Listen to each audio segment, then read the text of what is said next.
to a company who typically licenses products, if you show up there with a war chest of information, you're a lot more likely to get a deal than if you just show up with paper, right? And what do I mean by a war chest of information? Complete market analysis, competitive analysis, knowing who the customers are, what their persona looks like, what makes them tick, what the one-star reviews of your competitor products look like, and why your product is going to solve all the issues that consumers complain about. Consumer surveys, so you understand exactly what they love about your product so you can lead with it. Perhaps a good name and positioning, although for a straight licensing deal, that's not as important, but something that shows that you've really done your homework, and even to the point of putting up a website and collecting email addresses of people who are really interested in what you're developing. So then you have to do mock-up design work and get that interest level. So now when you go to a company, you can say, hey, I have this great, oh, by the way, if you're going to use that approach, you have to have a patent. At the very least, a provisional patent, but probably an application for a utility patent, or at the very least a design patent, because otherwise there's nothing to license, right? If you don't have any intellectual property protection, they can't license something because it's not giving them any rights if everybody else in the world can make it too, if it's not protected. So there's a whole bucket of things that you need to do before anybody's going to give you a time of day. And the more full that bucket is, the more likely you are to get a deal. Perfect. And I think we got a second question that was along the same lines, but it was in terms of being able to let go of the ownership of the company. It goes a little bit into possibly licensing deals. So what are the mechanics of a licensing deal, and how do they work? All right.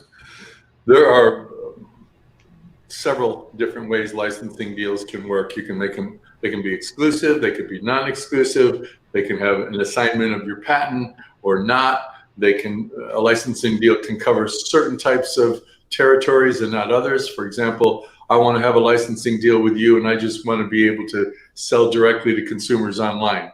That would allow you to go and find other licensing deals, or even go sell directly to retail stores on your own. So there is no one size fits all licensing deal, but typically the juicy part is that you get between 2 and 5% of the gross of whatever they sell. That's a typical deal, looks like that. Once you've been at it with them for 6 months to a year, then you can even work on getting certain minimums. Like, I'm going to guarantee you a minimum of $100,000 a year, regardless of how many I sell. But that part is really hard to get if there's no proven track record. If I was selling my golden widgets on my own online, and I'm able to sell 10,000 of them a month, and I want to license it out, then that company is going to see, all right, that's a track record he has. He's spent $2,000 a month on advertising. If I spend $20,000 a month of advertising, I should be able to do this. And so I'm going to guarantee you a certain amount of revenue. But other than that, think of a gross deal between 2 and 5%, and you either give out your patent rights, or you hold on your patent rights, but in that case, you give them an exclusive license to actually make things from that patent. Wonderful. And that was a question from Ken Knoll, who's one of our partners over at CrashPad. Thank you for that question, Ken. And you actually touched on the next one, or a little bit, and that's trademarking and patenting. So the first question is from Sean Reed, and it's, does a business name need to be trademarked? No, not necessarily. Obviously, somebody like Apple has their registered trademark for their name, right? But if you are focusing on a product, Sean, for example, has an app or a physical product, you want to trademark those things. companies like Apple trademark their name because they're actually use that brand name in everything they do. But you could have a company called Sean Reed Enterprises, and then have your app that has its trademark protection. You don't really need to have a trademark for Sean Reed Enterprises, for example. That's awesome. Let me clarify why. Okay. The protection that a trademark gives you is to prevent others from competing unfairly or confusing the marketplace with products that are similar to your product. So it gives you the in-commerce protection. And so if you're not using the name of your company in commerce, then there's really no need to do anything. But you can trademark your name, your logo, your taglines, and several taglines. You can actually even trademark your colors. There are certain companies that have very distinct colors, and they actually have a trademark on the color for their product set. Got it. Is it expensive to trademark? It's not cheap, but it depends. You're probably looking at about $800 to trademark. Here's the problem and the benefit of trademarks. The benefit is that I could call myself Apple too if I was in a different class. Like if I'm making Apple hats and we have Apple Computer Company, I may be able to get a trademark for Apple hats because it's in a different class, right? So the way the trademark office works is there are categories of products that you can trademark yourself, and services that you can, which would be a service mark, that you can trademark yourself in. And so if I'm making computers, I would go seek out a trademark in the computer class.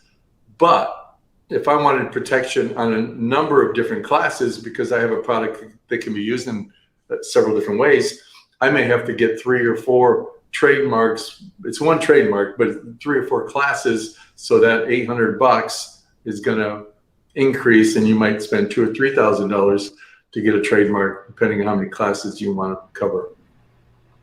Yeah, that definitely could add up. And because there are so many people that they could have it in a different category. I mean, it's protecting you, but it's not fully protecting you. So, well, it won't protect you at all. If somebody has, if you're selling something that's in 3 different classes and you protect on the one class, somebody else could go and get a trademark on one of the other 2 classes. You may be able to fight against it, but you're definitely better off getting a trademark attorney. I know that you can go to LegalZoom and places like that. And I do think they have a program now where you'll actually have an attorney review it and you get to speak to them once. But it's almost like speaking a foreign language, some of the things you need to understand about class and how things work and how the registration works as well. So it's always better spending a little bit more money. Trademark attorneys are not that expensive, so I would definitely do that. I do that. Perfect. And we do have resources. And if you are a partner and this is your question, you can obviously talk to us and we'll explain what to do for that. So wonderful. Okay, so we have a couple more questions, and I know we're coming to the end. So if you guys are adding questions in the chat, I'm going to come back to them in a couple, just maybe 3 minutes from now. One of the questions from Eric Held was, what is the best resource to help develop a pitch deck? Me. Fact. Hundreds of them. But the best way to develop a pitch deck, if you're on your own, is go to Y Combinator is a good example. I think they actually have a pitch deck format that they use, and they're a very successful accelerator. Some big companies started there. I think Airbnb did. I think Uber, some other really big companies started there as accelerators, and it's a pretty cut and dry formula, what's the problem, what's the solution, who's the victim or the customer, and how are you going to make money with them and keep them, and who's in your management teams. It's pretty cut and dry how you need to do it. One thing you should not do, which my eyes begin glazing over when I see some pitch decks, is they look like encyclopedias. Pitch decks, very powerful, short bullet points. This is the problem. Boom, boom, boom. This is the solution, right? Don't write all these paragraphs, because people are not going to read that. And another thing with a pitch deck, you have to get somebody's attention in the first slide. If you don't, think about it. If you send this to an angel group for investors or private equity firm or venture capital, they're looking at hundreds of these things. And they need to be able to turn a page and figure out why they want to turn to the next page right away. If you don't have them, every page they turn without getting to the punchline, you have a chance of them dropping off. So get to your point really fast and then go into the detail. I know that Guy Kawasaki's presentation setup is 10 slides, which I know, Fred would like less, rather than more, but it literally, if you look up Guy Kawasaki's PowerPoints, it's 10 slides. It goes into exactly what to do. And then I don't know, this is my question for you because I get to sneak in. Sorry, guys. Is it more common for a pitch deck to be delivered in digital form, or obviously you were talking about a printed form, but we could technically include video and those types of things in slide decks now. So is that a good idea? No. Oh, No, I'll tell you why. Because you don't know what the bandwidth is of the person getting it. You don't know if they're seeing it on their computer, they're seeing it on their phone. Just keep it nice and simple. You can have links to different videos and things that you want. Maybe it's in an index or something, but you really keep it simple. And you have to make sure that all your photos in there are compressed as well, because then you're going to end up with a PowerPoint that's 50 megs, and you're going to think you emailed it to somebody, but it's sitting there in their server never getting seen because they have limitations on the size of the emails they get. That's very smart. Very good advice. So one of our last questions, we'll do two more, and then I'll check the comments. So what was one of the biggest challenges you faced starting one of your businesses, and what did you do to overcome it? Well, the biggest challenge in starting any business is money. There are all sorts of ancillary issues that we can get into a little bit, but you need to have the capital, and there's people don't understand what it takes. You need to have money now, and you need to have money after you launch and when you start growing, because it's the fuel that you need to get to the next level. And so you need to prepare for that from day one. People that partner with us, they end up saving a lot of money partnering with us, but it's still a big chunk of money that people pay to partner with us, even though it's a lot less than they're gonna have to go through that whole process on their own. And when you get to the end, you've just started. So you need to be thinking about ahead of time, where can I borrow money? Can I get an SBA loan from one of my other businesses? Can I get a personal loan? Can I start smoozing up to 2 or 3 people who are friends of mine that have money, that when I get near launch time, I can go to them with this brilliant pitch deck that I now have and try to get capital from them. But you got to feed the beast. And the worst thing you can do, we'll take a physical product. Let's suppose you have a physical product, you had that golden widget, it finally came out, you go to Target, they're like, yeah, love it, I'll take 10,000 of them. How are you gonna make them? You haven't even made your mold yet for your first run of product, right? You have to worry about the manufacturing, the shipping, You have to worry about the fact that you're going to deliver all this stuff to Target, and they're probably not going to pay you for 60 days. So the more successful you get, the more in the hole you're going to be. So money, that's the main one. Money is definitely it. Yeah. So you can actually plan ahead and really forecast and know you're going to be needing the money. So start saving now. No, just kidding. And try to grow within your means. You know, you may have a product that you could be an overnight success all over the country, but if you don't have the bandwidth, then be an overnight success in Milwaukee. You know, try to limit what you're doing so you don't get ahead of yourself. When you get ahead of yourself and you don't have enough human resources or enough inventory or enough capital, then you're going to fail because you're going to have this demand that you can't possibly meet. And once you've failed at that level, the likelihood of you being able to recover is much harder, and the likelihood becomes smaller and smaller the more failures you have. So prepare all those resources and have them ready, and only go as fast as those resources will take you. Perfect. Wonderful advice. And that question was from Jared Wook. Thank you guys so much for being here. And I know we have maybe time. Fred, one question, would that work from the audience just now? If you could, give you 5-second answers for each. This is a really fun one to me. And the question is, do you get to hear about every idea that it's pitched to IdeaPros?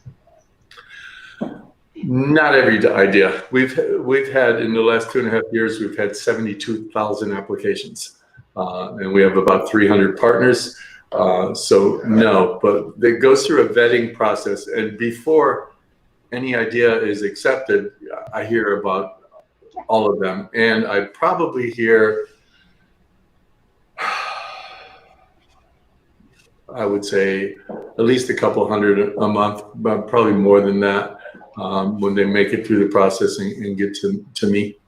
And by the way, if we don't do a deal, it doesn't mean you don't have a good idea. It means it just didn't fit, or we didn't fit for you. So if you submit something and it doesn't go through, that doesn't mean anything about the quality of what you have. And I think there's a lot to be said about joining these lives. We don't do this as a promotion for IdeaPros. It's meant to be helpful to the audience as far as entrepreneurial tips, tricks, advice.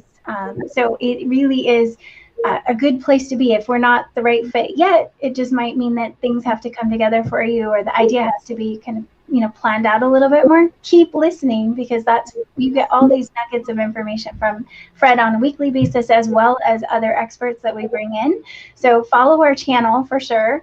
And I see you guys over there. Bill, yes, Bill with Goliath, high-rise sports chair. Product is for sale on his website, so go check that out. I know we have a lot of new people today, so if I usually say hi to a lot more people, so I apologize. I usually do try to be online and present with you guys. We just had so many questions.